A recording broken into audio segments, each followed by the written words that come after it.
Hi, Professor. So I decided to make a video for number 3 to show you my work instead of explaining it all in a Google Doc, which would be a lot harder. So we have here, I'm covering part of it with my hand so that you can see it later, but this is the unbalanced equation.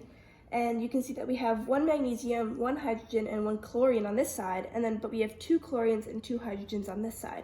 So what we need to do is get 2 hydrogens and 2 chlorines on this side. Lucky for us, we have hydrogen chloride right here, so we can just add the coefficient 2. So now that that's balanced, we can use that for our whole number ratios when we do the stoichiometric problem later. So what we have, the problem says we have 5.00 grams of magnesium, but our ultimate goal to use in the ideal gas law is moles of hydrogen. This will be a 2-step problem. The first part, what we need to do is get from grams of magnesium to moles of magnesium. So since the gram symbol is up on the top, we need to put it on the bottom and use the molar mass to convert it to moles. Atomic mass. So the atomic mass of magnesium is 24.31 grams. So that's on the bottom. The gram symbols cancel out, and now we have moles of magnesium. Next thing we need to do is convert that into moles of hydrogen.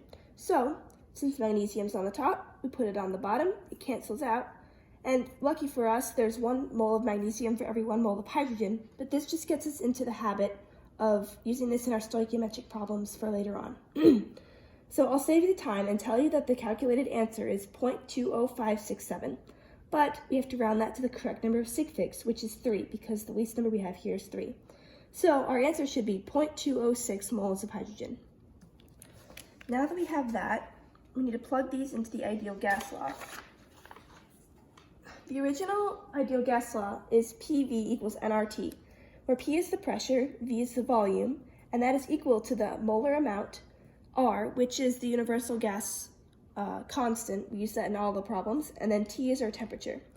So we're looking for the volume of hydrogen in this problem. So what I'm going to do to make this easier and a better visual is rearrange to get V equals. So just like an algebra problem, I divided each side by P, and you get V equals nRT divided by P. What I also like to do is make a little chart just to keep track of all of my measurements. So the problem states that there's 1.1 atmospheres of pressure, and we don't have the volume, so that's what we're trying to solve for. N, which is our molar amount, which is what we just figured out, is 0.206 moles of hydrogen.